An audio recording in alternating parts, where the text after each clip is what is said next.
Hello everyone, welcome to my YouTube channel.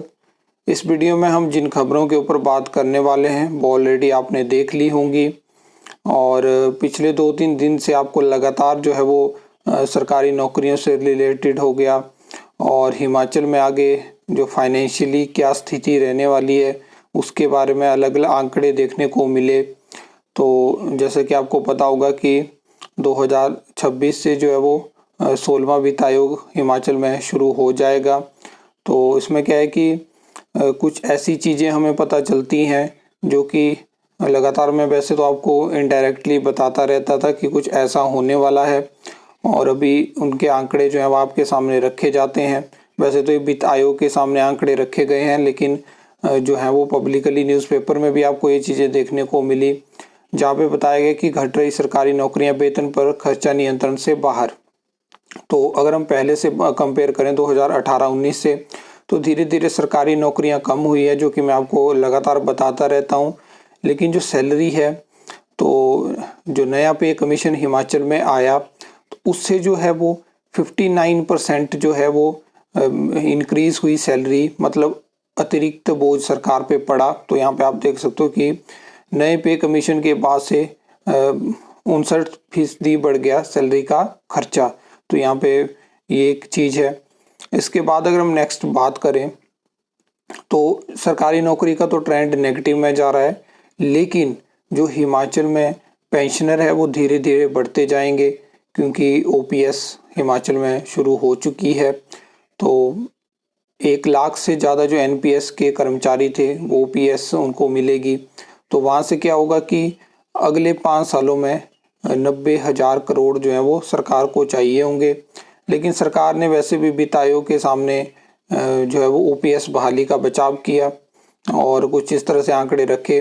तो यहाँ से एक चीज़ तो क्लियर हो जाती है कि कुछ भी हो जाए, लेकिन सरकार जो है वो बाकी खर्चों पे मतलब कटौती नहीं करेगी और मेन मकसद रहेगा कि किस तरह से रोजगार यानी सरकारी नौकरियां जो है वो उनको कम किया जाए।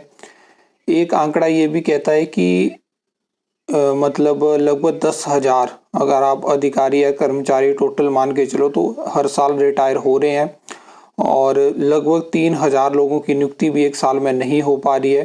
पिछले 3-4 सालों से तो स्थिति और ख़राब है, रिजल्ट लटके हुए हैं, भर्तियां आपको देखने को नहीं मिलती हैं। तो इस तरह से चीज़ें चली हुई हैं और इस तरह से आगे आप देख सकते हो कि जहाँ पे 2017 और 18 में पेंशन पे सिर्फ जो है वो 13% खर्च होता था, ओल्ड पेंशन लागू होने के बाद अभी रिसेंटली ये 17% हो गया। तो धीरे धीरे ये परसेंटेज बढ़ती जाएगी। और अगर हम बात करें तो 2017-18 में जो कर्मचारी हैं उनके वेतन पे 27% खर्च होता था, लेकिन वो अब कम हो के 25% हो चुका है। और सरकार ने 16वें वित्त आयोग के सामने ओल्ड पेंशन को लागू करने के फैसले को भी डिफेंड किया, क्योंकि कांग्रेस सरकार ही हिमाचल में ओपीएस को लेके आई है। तो इस चीज़ को वहाँ पे डिफेंड किया गया। और तो ये चीज़ें हैं कि हिमाचल की जो स्थिति है वो लगातार ख़राब होती जाएगी। ये चीज़ें पहले भी इम्प्लीमेंट हो सकती थी, सोचा जा सकता था इनके बारे में। अभी भी हिमाचल में सरकार क्या कर रही है, लोन ले रही है, उससे सैलरी दे रही है। यहाँ पे रेवेन्यू बहुत कम है और एक्सपेंडिचर ज़्यादा है। तो अगर खर्चों में कटौती नहीं करी जाती है तो ये स्थिति हिमाचल की ख़राब हो सकती है। लेकिन मेन बात यह है कि सिर्फ जो है वो नौकरियों को क्यों रोका जाए, क्योंकि यहाँ पे क्या है कि अलग अलग बोर्ड हैं, कॉरपोरेशन है, बहुत सारे बोर्ड कॉरपोरेशन जो वो घाटे में चले हुए हैं, लेकिन सरकार उनके बारे में नहीं सोचेगी। क्योंकि एक चीज़ मैं आपको बताता हूँ कि बोर्ड कॉरपोरेशन यही तो मतलब जो भी पार्टी सत्ता में आती है तो उनके चाहने वाले जो होते हैं उनको यही सेट किया जाता है।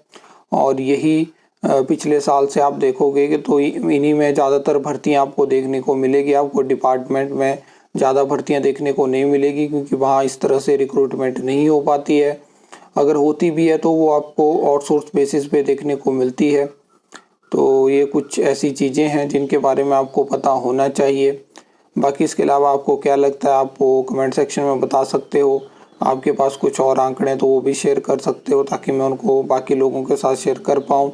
आई होप आपको ये वीडियो अच्छी लगी होगी, इन्फॉर्मेटिव लगी होगी। तो वीडियो को लाइक कमेंट शेयर कर सकते हो, चैनल को सब्सक्राइब कर सकते हो फॉर द न्यू अपडेट्स के लिए।